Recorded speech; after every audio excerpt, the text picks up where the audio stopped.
Good evening, everyone. How's everyone doing? I know it's always fun to have the last plenary here, so this is going to be an interesting discussion because we have one speaker here in person and we'll have someone else joining us online as well. So, but I'm really excited to talk about this topic. My name is Olga Khakova. I am the Deputy Director for European Energy Security at Atlantic Council. We want to keep this as engaging as possible, so we will leave about 15 minutes towards the end for a Q&A. So do save your questions. Do think about some of the things that you want to ask. I know that towards the end of the day, it's hard to kind of, stay up and pay attention. But I think if we have an engaging conversation towards the end, I think that would be really great. Well, it's my pleasure to introduce one of our panelists, John Jimson, who is the president of the Energy Future Services. John, really, pleasure to speak with you today. John has a variety of expertise across electricity, energy efficiency, and gas, which is quite a combination. So we'll be talking with John, and then we will have another panelist, Gulmira Rzayeva, joining us online shortly here. But John, we will start off with you. I don't want to go into too extensive opening remarks because I think the conversation piece is what's really interesting. You've heard it all today. I mean, you've had quite the lineup of speakers, but I think I'll summarize a couple of things that I've heard throughout the day and the situation that's evolving right now. Of course, the elephant in the room is the mobilization in Russia that's happening. And it can't really be ignored because of how closely geopolitics are tied to energy security in the region. So that will, of course, have further impact on what happens in Ukraine, what happens in Europe. But then we're also Europe and the world are facing inflation and skyrocketing energy prices. So, it's this double challenge of tight supply, extremely high unparalleled energy prices, and different countries. And Greece, has just rolled out a plan on how to support citizens, how to alleviate some of that pressure. And, we are going to be facing a really tough winter going in. So all of these challenges compounded while also dealing with the existing already happening impacts of climate change. Not something that's going to be happening 5, 10, 15 years from now. All of that will get worse, but already existing challenges that, that the energy grid, the energy systems are experiencing due to climate change. So just quite a few different things layered on top of each other. This panel really focuses on, well, how do we work through these challenges together? And why is cooperation and why is working together through all of these issues important? Why is it that we can address them better aligned versus in our silos? And what does that actually look like? What are the tangible, specific things that could be done in the next couple of months? But also let's think midterm and long term. What are some areas that maybe we haven't thought about in terms of cooperation or building on the existing initiatives that are happening? So, like I said, I will keep my initial remarks pretty short because I think we'll have an opportunity to dive into some of these details as we dive into the discussion. But John, let's start off with some of the on the electrification pieces. You worked quite extensively in that area. We had several panels today that addressed, digitalization, the importance of electrification, integration. U.S. has been involved in these areas in a couple of different capacities. USAID funded projects, DOE's labs have, exchanged technical expertise, and there's been other mechanisms as well. Could you talk about, how that has been going, and then where are the gaps? How should these initiatives, how should this cooperation be expanded? And should we be looking at additional mechanisms to be working together in these areas? Well, first, thank you very much for having me invited. I've wrapped up basically a 51-year career. My first paying job in energy was in December of 1970, and it didn't pay much. And I focused on natural gas for pretty much the first 10 years, including a stint at the IEA in the early 1980s, and then practiced law in the energy area, mostly for gas producers for 22 years. Then went back to the Hill, focused on energy efficiency, and then ended up focusing on electric transmission issues, both of which you've asked me to discuss. I want to start with a bit of an anecdote. When I left as a counsel for the Energy Committee on the House of Representatives in 1981 and showed up at the IEA in January of 1982, I was there to work on natural gas issues. Well, who had any natural gas issues? Well, it turned out that the brand new Ronald Reagan administration had a major natural gas issue. It was the fact that their European allies were going to buy a lot of gas from the Soviet Union. And so the first thing I worked on at the IEA in 1982 was the conflict that erupted when President Reagan embargoed the Westinghouse natural gas compressors that were designed for the original gas pipeline that is now, as Reagan warned then, shut down. And of course, the response was, how dare you? I mean, A, it's our energy policy. B, we've got a large diversity of gas sources. We've got Groningen, we've got Algeria, we've got Nigeria coming on. We can even get some gas from you if you'll sell it to us. And so there was a bit of an uproar. Well, they got different gas compressors. The pipeline operated for a lot of years until very recently. But I think Ronald Reagan is not rolling over in his grave about this one. It's one of the areas where his instinct about energy security might have been paid more attention. In any event, the two issues that I was asked to talk about is electric transmission and energy efficiency. Well, I think everybody who was here for the last panel may realize that the cleanest, largest, cheapest, fastest, least technology-dependent source of energy, the one that has the greatest potential for being essentially a permanent source of energy, is the energy we don't use because we've improved our energy productivity, our energy efficiency. More than half of what we need to save to get to a clean energy, or what we need to produce in clean energy to get to a clean energy economy, is the energy we can save that we're now using without adequate productivity. And when we save energy at the retail level, at the home level, you save 3 units of electricity going into your home. If it comes from a coal-fired power plant, you're saving 10 units of coal. So there's an enormous leverage upstream in terms of climate and other things. So, I mean, the lack of policy and public passion, not just attention to energy efficiency, is to me one of the greatest failings we have going on. And the question of how you provide the economic signals that will communicate that passion to the consumers, certainly the current economics should be loud and clear, but I think most consumers see those as transient, and the longer term back to normal would be cheaper and back to leaving the lights on when you're not in the room.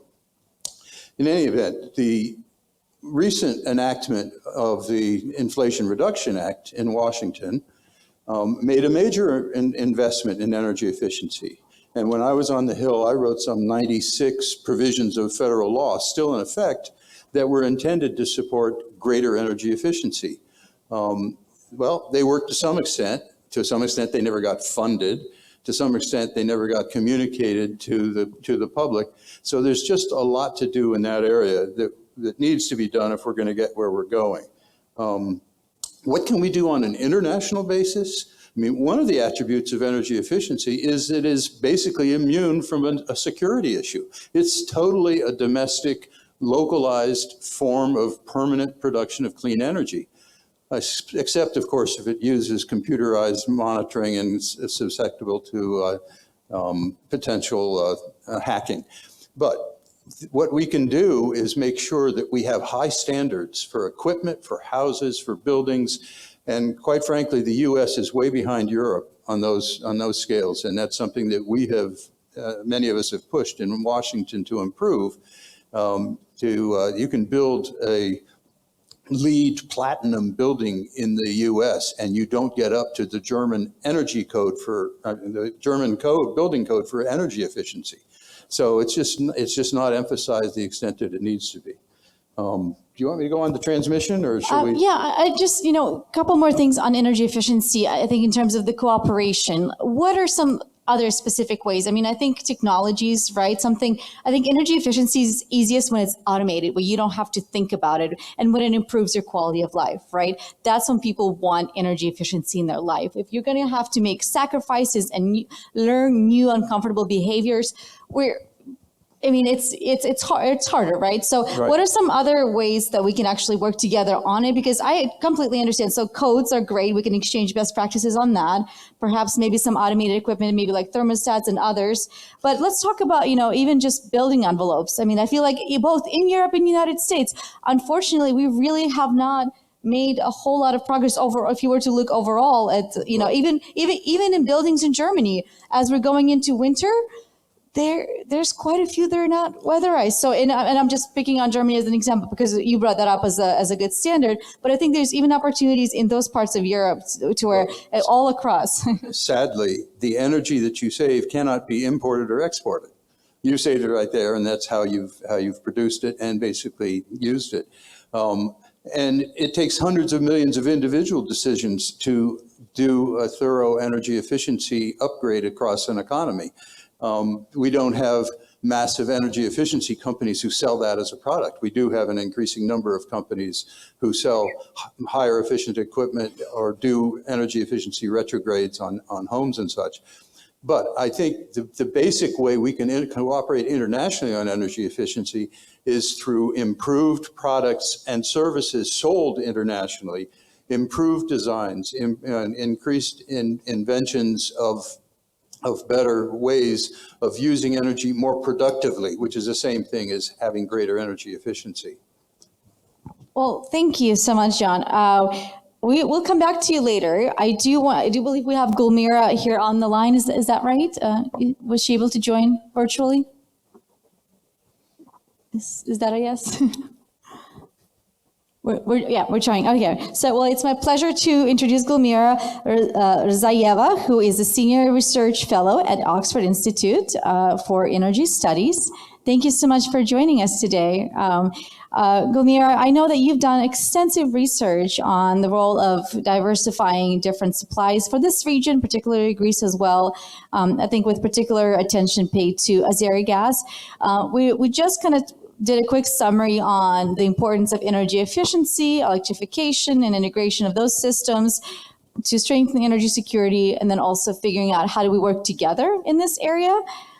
Talk to us about the diversifications of supply when it comes to natural gas, and what is the diplomatic role for the United States in supporting, partnerships with additional allies like, Azerbaijan and other countries in the region, and what are some specific things that we should be looking into in the next couple of months, but also midterm in the next 1-2 years?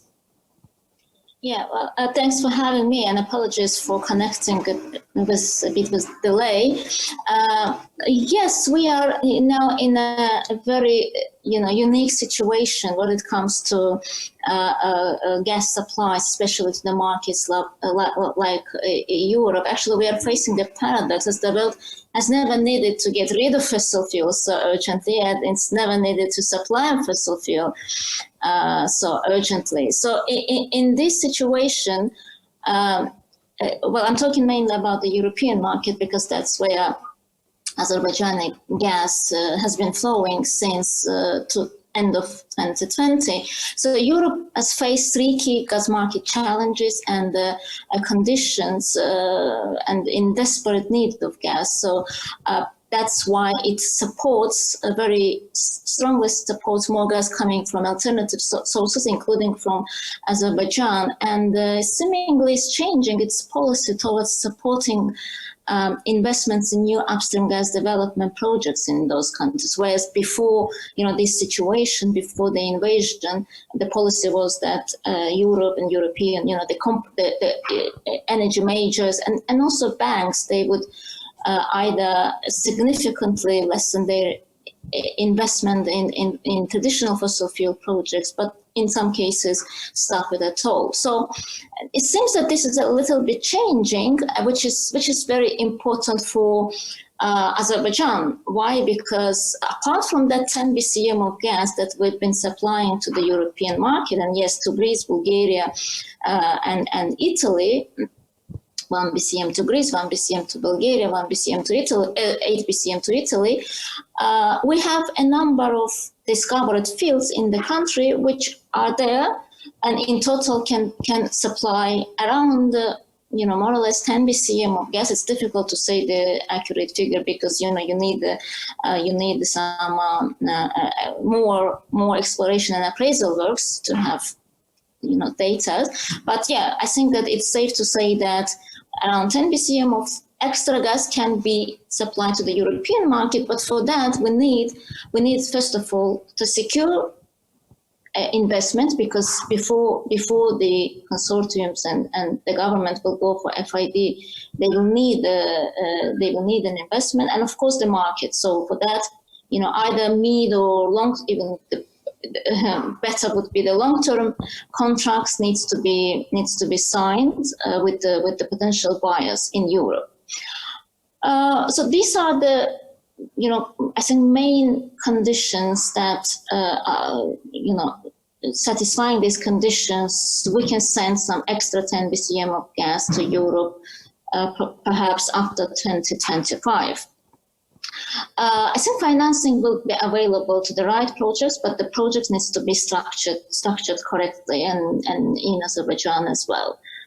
And buyers, if you think about from the buyers' perspective, they are also in a very challenging and uncertain situation. They still face challenges, and because they need flexibility, and they see a lot of uncertainties, the way forward. So it's not that easy for buyers to go for long-term contracts when it comes to gas or fossil fuels.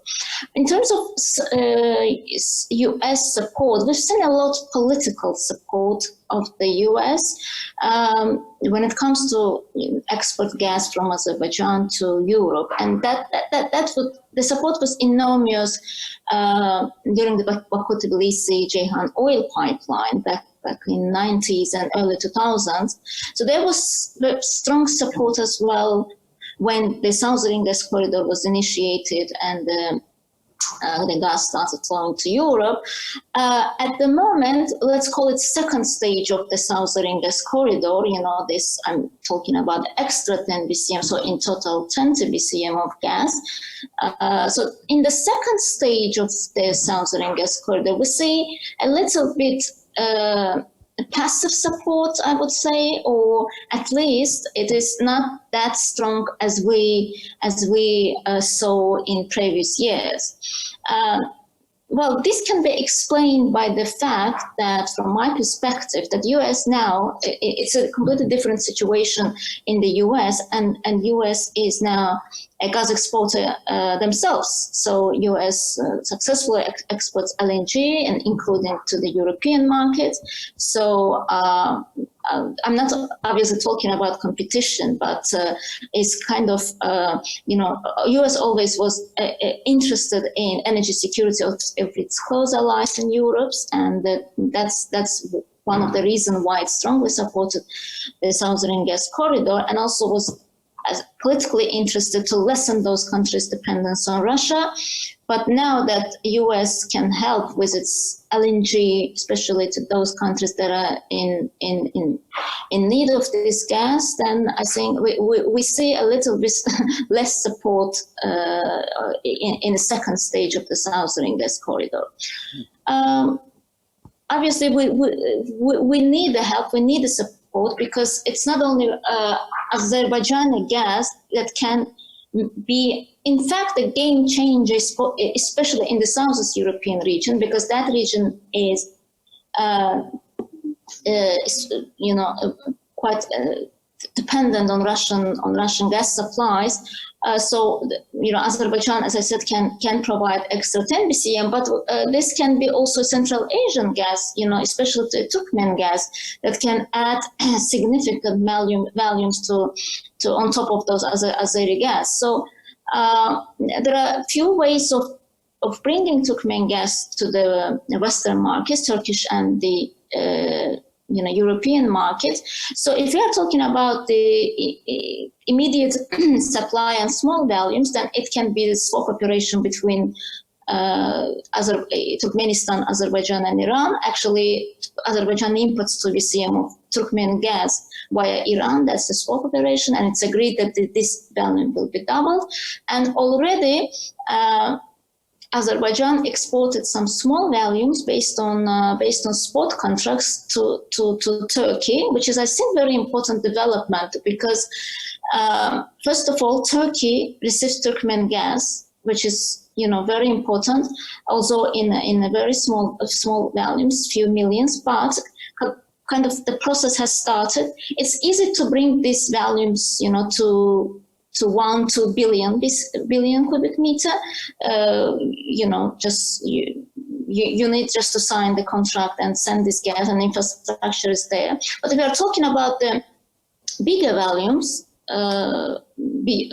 beyond 5 BCM, 5, 6, 7 BCM, then obviously Trans-Caspian pipeline is needed, and not necessarily a standalone pipeline connecting two countries, but I think it would be sufficient to have just a connection between existing facilities in the sea, offshore facilities of two countries. And that's, we are talking about probably 42 miles of pipeline. It's a very short pipeline, much less investment would be needed. And I know that the American companies, the Trans-Caspian pipeline companies, very actively involved. I met the people from the company, and they're doing, a lot of good work to bring this pipeline to fruition. I mean, it remains to be seen when and how this will be realized, but a good alternative and a realistic alternative, I think. And a few words about the Turkish infrastructure. Well, Turkey was wise enough to invest a lot in its domestic infrastructure, but also it has 2 international pipelines, like connecting, Turkey to Europe. So the capacity is enormous, and I think Europe can benefit a lot. Like Bulgaria already signed the contract with Potash to use, Turkey's LNG facilities, and the facilities, Turkey's LNG facility can cover 90% of the country's demand. So it's 133 million cubic meter per day, which is a lot. It's not utilized fully. So those European countries that have LNG facilities, like Greece, or other countries that don't have facilities, like Bulgaria, they can import LNG via Turkish infrastructures, and the law allows. Turkey just adopted pipeline gas export and import for private companies, and I think the TANAP is there to facilitate, this transportation and to kind of contribute to energy security of Europe.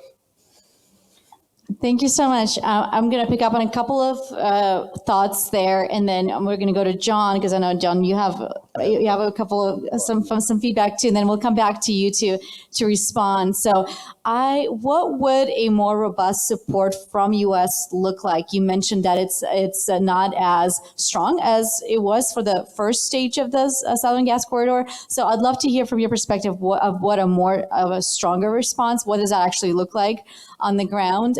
It does seem like, replacing 155 BCM of Russian gas, the pie is big enough for everyone, and we're still in a supply crunch. So it just feels like there's an opportunity for all suppliers to come to the market and contribute. So I'd love to hear your thoughts on what that more robust support would look like on the barriers and opportunities for companies and getting some of these upstream investments moving forward. Do you see an opportunity for countries coming together and utilizing, the EU rolled out, and it hasn't really moved forward on the ground, but they rolled out this idea for a purchasing platform where several countries can come together and negotiate contracts together, where it becomes a larger amount and it's more appealing for investors, for companies, for developers. So you're not coming in with 1 or 2, 3 BCM that you're needing to secure. If 2 or 3, 4 countries come together and negotiate a contract, that could be 15, 20 or so BCM that you're working with, which is a slightly different discussion. And I'm just throwing out arbitrary numbers. So I guess, do you see value in countries working together to kind of get these contracts moving forward? And is there a role for government in mitigating some of that risk? You mentioned the hesitation and, countries really wanting more flexibility, especially when it comes to the longer term contracts. Now, for investors and developers, you need that long-term commitment in order to make it bankable, right? So is there a role for government, both at the EU level, but also at the national level, to kind of mitigate some of that risk, and what should that look like? And then, John, we're going to go to you, to any comments that you had, and then we'll go back around. So all the questions addressed to me, or I should pick up one? Yes, and what we could do is, John, we can go to you, and if you want to respond to all of them together, that would be great, because I know John had some thoughts on this too, and then we'll go back to you. Does that work? Yeah, sure. Sounds great. Go ahead, John. Okay. Yeah, if you had additional thoughts on this. Yeah, no, my experience with natural gas goes back to the early 70s, and the LNG facilities built in the U.S., District Gas, Cove Point, Elba Island, Lake Charles, were all for importing LNG to the U.S. to deal with the natural gas demand there, and to deal with the difficulty of building new pipeline capacity to move gas from where we had it to where we needed it. I think that kept the U.S. market for natural gas totally segregated from the global market, to the extent there was obviously a European market, separate East Asian market, basically relying on Australian gas. And only in recent years has that market been more integrated, and certainly the price doubling for natural gas in the U.S. is directly related to the increased demand for gas in Europe based on the war. So I think, as a political animal from in the Congress, I'm very alert to any sign that any serious American politician is proposing that we curtail exports of natural gas to respond to consumer pressure in the U.S., which is major. I mean, right now, it's President Biden who's responsible for natural gas prices, according to the Republican Party, and not President Putin. And I think most analysts feel it's the other way around. But there's a major political factor that plays into this. Despite that, I have heard no serious proposals to reduce the effort to support Europe in its critical need for gas for the coming winter.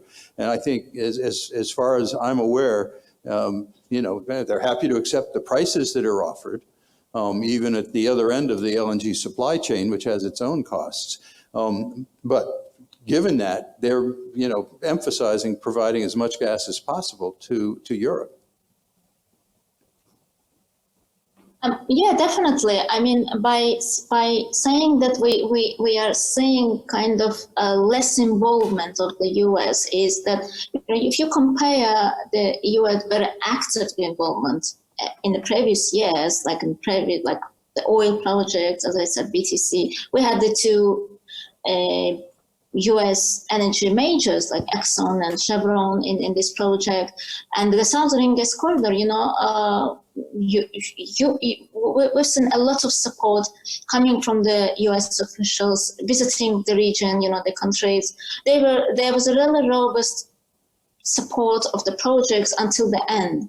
So now I think the situation is completely different in the market. Again. And we also, for the Southern Gas Corridor, the first stage, Azerbaijan got loans, billions of loans from some international banks and U.S. banks as well, JP Morgan, for instance. But today the situation is different. The market situation is different, and less banks. Well, probably this is nothing to do with the political support, but are willing to lend money to fossil, projects related to fossil fuels. Also, we don't see the same support as I would say. But on the other hand, it's quite understandable given that, of course, again, as you said correctly, the pie is quite big, So I think there is there's currently a huge shortage of gas in the market, and any gas is welcomed, even in big amount. But it's again, it's not things, even if we see this, I'm just thinking, what could be the support? Whatever US do, it's on buyers and sellers to come to an agreement and to start selling or buying the gas. So it's all market conditions, right? The only thing is that the help would be needed is investment. So nowadays it's extremely difficult to get loans for upstream oil or gas upstream projects nowadays, and this should be changed. And I think the role of governments can be big in changing the policies, so from lending money to this kind of projects. So really focused on financial support. Okay, well, thank you for clarifying that. Let's jump to let's pick up a few questions from the audience, and then we can continue the conversation. Looks like we have one right over there. I don't know if we have someone running mics or if you can be really loud. Yeah, not yet. Yes. Mm-hmm. Okay.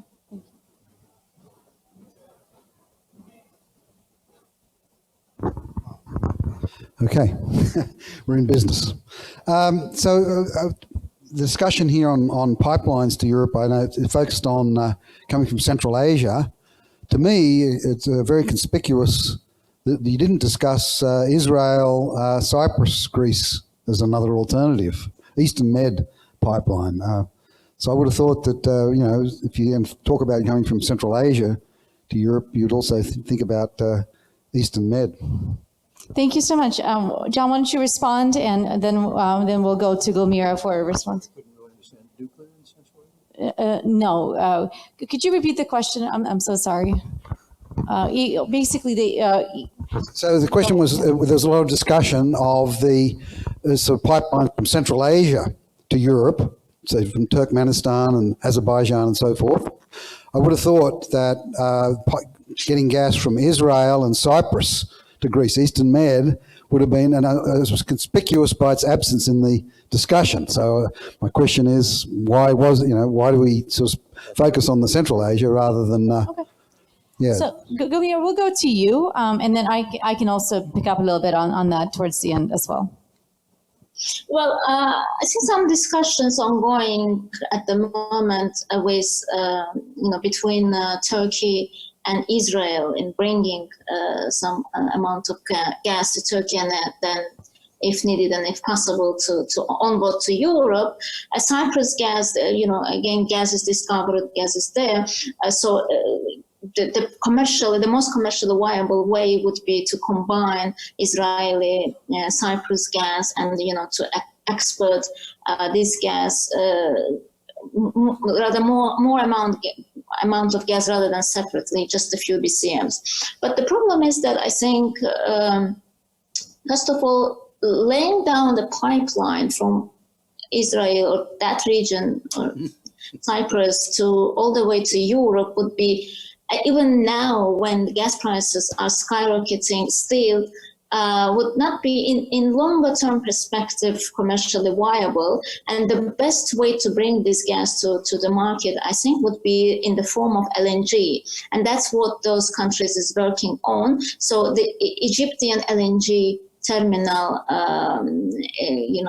it has the enough capacity for that. And I think discussions on that direction also are ongoing. So we may see some Israeli or Cyprus LNG, let's say, hasn't been decided yet, but if it's LNG, then LNG in the European market, perhaps in mid or maybe in longer term perspective. But those countries, especially Israel, needs to first solve, there are some internal issues in the country and demand is growing, so that issues needs to be solved before they are ready to export some valuable. And Israel and Lebanon are still negotiating the offshore division line of the potential gas fields. It takes years to put a LNG supply chain into position. So people want to have a long-term perspective on the demand for it. And I think too many people see the Ukraine situation still in a short-term basis. I suspect the energy implications of the Ukraine war are going to be very long-term and would justify a lot of the investments that, Israel and Lebanon, if Israel could get a pipeline across Lebanon's territorial waters, that would be a diplomatic triumph as well as an engineering one. And there's Nigeria, which is still flaring enormous amounts of gas. And Algeria still has huge amounts of gas and an existing infrastructure to export. And so there are options. I think the lead time to get to those options is not going to be sufficient for this winter and maybe not for next. I'm really glad that you mentioned the economics of, building a pipeline versus just utilizing LNG, because the resources, you're right. And I'm really glad that the question was brought up. The resources are there. The economics behind developing are a lot stronger now than they were even a couple of years ago. But in terms of what is the best way to transport it, I think I would say I would 100% agree with you that LNG is really still makes a lot more sense. And then going back into your comment about short-term situation versus long-term, I don't see Europe going back to reliance on Russian energy sources, no matter what happens. Even if Putin is overthrown tomorrow, no matter what happens with the regime change, I do not see Europe taking that risk ever again, because with Russia, no matter who's in power, there's always that element of what happens. And, once you are become an unreliable supplier, and when your industry is so closely tied to the government's agenda, whichever government that may be, I just don't see Europe going back to even 50, even 60, even 70. I mean, right now we're getting about 40 that's going through 40 or 50 max that's going through Ukraine at the moment, and it could actually get curtailed further in the wintertime. So I think the situation, I don't think it's short term in any way. I don't either. The U.S. saying is, fool me once, shame on you. Fool me twice, shame on me. And that would certainly be fooled twice to go back to heavy reliance on gas while there's anything like the current governmental structure there. Yeah, and even if a new perfect government, whatever that looks like, comes into power, I would still challenge that. So I know, John, you wanted to talk a little bit about transmission too, and kind of cooperation there. So let's kind of pivot to that, and then we'll leave a few more minutes for one more question from the audience on that. And Gulmira, we'll go to you to see if you had any final remarks as well. Does that sound like a plan? It does, but it's a little ironic to be in a U.S.-European cooperation seminar and talking about the two forms of clean energy which are the least susceptible to international trade. First, energy efficiency. You can trade the equipment, but you can't really trade the savings. And electricity, you have, of course, wonderful international trade in electricity in Europe and into East Asia, and increasing that. And I think the British are building a huge solar array in Morocco that will transmit energy across the Strait of Gibraltar and all the way to the UK. So that's terrific. But U.S.-European trade in electricity is underwater cables are sufficient for short passages, but not for the Atlantic Ocean. But nonetheless, the whole process of the transition is moving toward electrification of every energy consumption use we have, including transport to the extent possible, and being able to use clean electricity to provide that energy. And in the U.S., we have lavish resources of both wind and solar. If you could capture the energy that falls on 40 square miles of Arizona, you could power the entire U.S. economy. Now, I mean, you don't have 100% capable solar collectors, and you're not going to pave 40 square miles of Arizona, but that shows how rich the resource is. But that's where it is. And where it's needed is in the major industrial centers and along the coasts, and that requires electric transmission. Simply toughest infrastructure development that there is to build in the U.S., in part because it has an aesthetic impact that landowners hate. Nobody has ever suggested a landscape would be improved if you only draped an electric transmission line across it. And in addition to that, the flyover states, largely the states where a lot of oil and gas comes from, don't tend to use much electricity, so they get the impact of the transmission lines and they don't get the benefit of the power that flows through them to a great extent. And then there's the question of the states that have the jurisdiction over siting transmission. Well, we got 50 of them. And it takes us several of them in a row to approve a transmission line at the interstate level. The Federal Energy Regulatory Commission has the jurisdiction to site a gas pipeline through several states. They don't have the legal authority to site an electric transmission line until the Inflation Reduction Act just passed, made a significant change in that. And there will be a more effective federal siting and permitting backstop available to transmission line developers who meet certain criteria. But among those criteria are doing the impact studies for environmental, cultural, historical, and other impacts that the transmission lines cause. And I have to be proud enough to say that in the Inflation Reduction Act that was just signed, a provision I drafted 2 years ago for the House committee was included that provided grants for those impact studies. I'm sure it's my last contribution ever to federal law, but they put $760 million into the kitty to provide the states, counties, and others who have permitting authority to do the impact studies they need to do before they can make those decisions.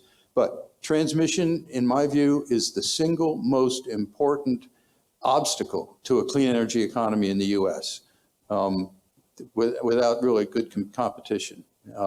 And so that's why I'm very pleased that we're talking about it. And I'm really glad you brought that out because Chuck Schumer and Joe Manchin actually are working on, legislation to kind of streamline some of that permitting, and it's really exciting. It's not, there's a lot of criticism around it, but it's not perfect. But it doesn't need to be to kind of get the ball moving, right? We need to make progress on it. You also mentioned a really interesting dichotomy of, we want to have access to affordable, reliable energy at all times, but there's this dichotomy about being able to see with your eyes what it takes to bring that energy or produce that energy. So, these NIMBYs with even seeing wind turbines or even seeing transmission, even neighborhoods who overall are really supportive of clean energy, renewable energy. There is this internal dichotomy of but someone else, let it be in someone else's backyard, just not mine. But I still want that. I still want that clean renewable energy coming into or whatever that energy is, right?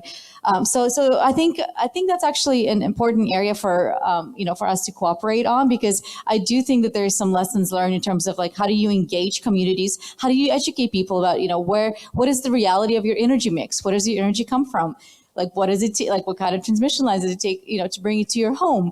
It doesn't magically appear, right? And I think maybe exchanging best practices there could be potentially an area where we can work together. But Gulmira, I want to go to you to see if you had any thoughts there, and then we can see if we can have. I think we have 1 minute for one quick question, and then we can wrap this up. Well, I think obviously we need is just the necessity that we develop all type of energies. I mean, including and especially clean energy, wind, solar. Azerbaijan just recently started looking into this and starting investing in wind and solar because, we have enormous shortage of energy in the market at the moment, and prices are just abnormal, to keep up it this way for quite a long period of time, because it can bring to demand destruction, and demand destruction will happen as high prices flow through to buyers. With current prices above $2,000 or even $3,000. So once hydrocarbon demand reduces, as buyers move to other sources of energy, they have to. It will not return to gas, and that's what destruction means. So it's not reduction, it's destruction, right? Which means that you won't return to gas anymore, which is also disturbing and should disturb actually the market decision makers, gas supplies, etc. So I think we can safely say that the invasion by Russia of Ukraine is a paradigm shift for energy in Europe, but also I think globally as well. So we will not go back to business as usual. At least there will be a new business as usual, and this new whatever it is at the moment is very much uncertain. just brings a lot of uncertainties, not only to the governments, but also companies, buyers, sellers, etc. So I don't quite understand what is in this new business as usual. And obviously under current situation and conditions, we need to develop other types of energy as much as we can, and investing a lot. Now, there are a lot of obstacles at the moment with that, and it's not only fossil fuels but renewables as well. Scarcity of mineral resources, etc. So, which involves a lot of politics here as well. So everything, I think, what politicians or the governments could do is just to unite and solve these problems in a timely and fair manner, so that we won't have this any energy or natural gas or electricity shortage, or even blackouts in next winters to come. Not only this winter. Thank you so much. And just one point on natural gas. I mean, we still have quite a bit of coal capacity that needs to be replaced with renewables and natural gas. So I do feel like, yes, some demand destruction is absolutely happening. Some of it is forced, and some of it is non-desirable destruction, if you would, things that people are doing, sacrificing because they have to, because of the prices, right? Like, businesses curtailing, that's bad destruction. Now, there's good destruction when you're being more efficient in your operation and you're not seeing a difference in your quality of life, right? So I do hear that point. I think we can do a really quick 10-second question from the audience, and then spend maybe 2 minutes among ourselves, kind of answering that, and then we can wrap it up. I don't know if anyone has a question, but this is your chance.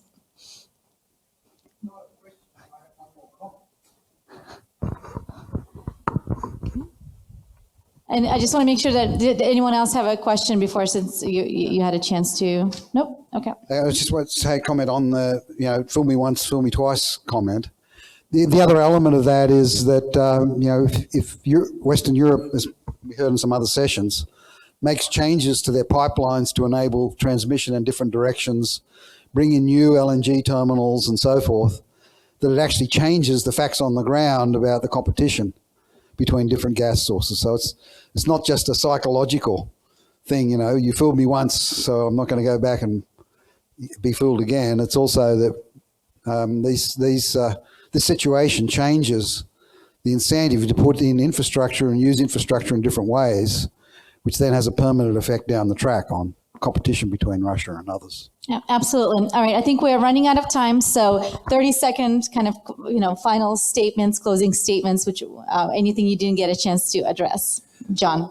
Well, I just want to thank you again for the opportunity to address these topics. They are the key topics for the whole world at this point, and the people in this room, especially those of you who stayed for the remainder of this, have a key role in dealing with them. So onward and upward. Thank you, John. Gulmira?